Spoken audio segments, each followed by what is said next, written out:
At exactly 11:40 p.m., a single, unauthorized notification burned onto Hadi's screen. 10 riddles, 20 seconds each. Ready to measure your brain's age? A nervous laugh escaped him. My brain has an age now? The message dissolved, replaced by 5 stark words. Welcome to the Brain Lab. Do not overthink, just see. The room plunged into darkness. The air grew cold. A silent, digital countdown began. Riddle 10, the faces. 2 portraits materialized from the blackness. 2 smiling women, their faces eerily placid. Find the shared mistake. A cold, disembodied voice echoed in the room. Hadi leaned forward, his own face inches from the screen. He scanned every detail, the hair, the eyes, the teeth. They were flawless. There's no mistake, he whispered, his confidence wavering. The clock was a merciless pulse on the screen. 3, 2, 1. The images violently flipped upside down.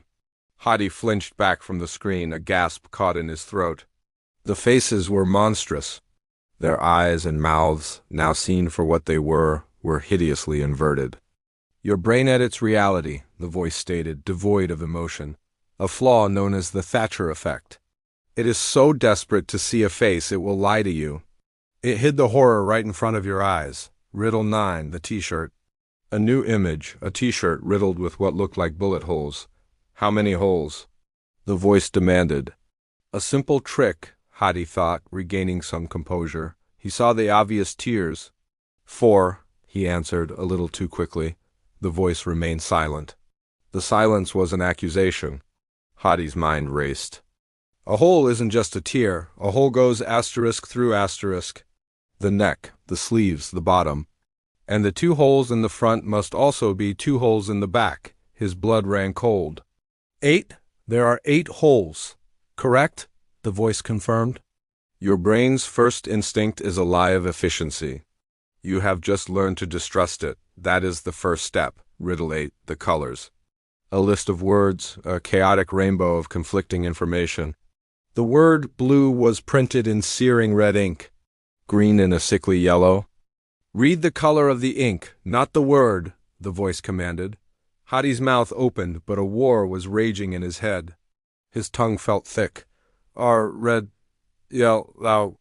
He stammered, the simple act of observation becoming a monumental struggle. The automatic process of reading was fighting his conscious will. You are experiencing the Stroop Effect, the voice analyzed, like a scientist observing a struggling specimen. Your mind is not your own. It is a machine running on old code.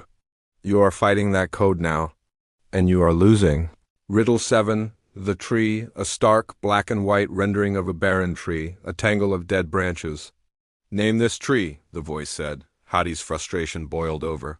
This is pointless. I'm not a botanist.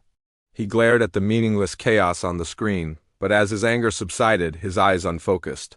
The sharp black lines began to bleed into the white space around them. The nothingness started to take form.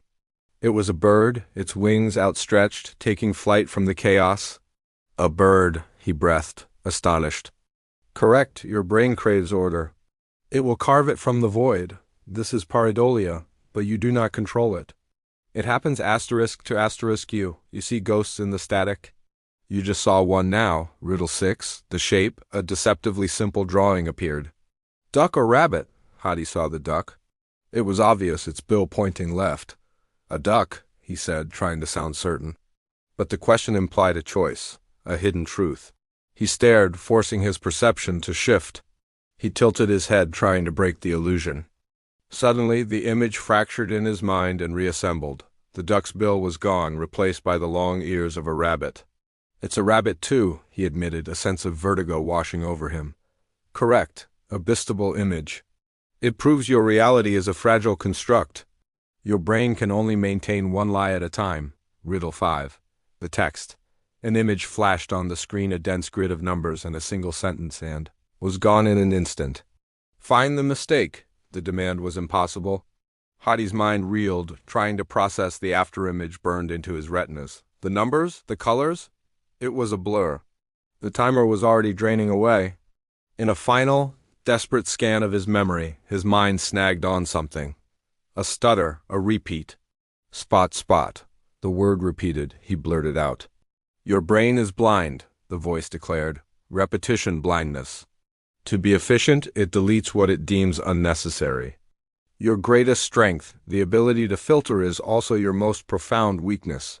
You are blind to the obvious. Riddle 4, the triangles.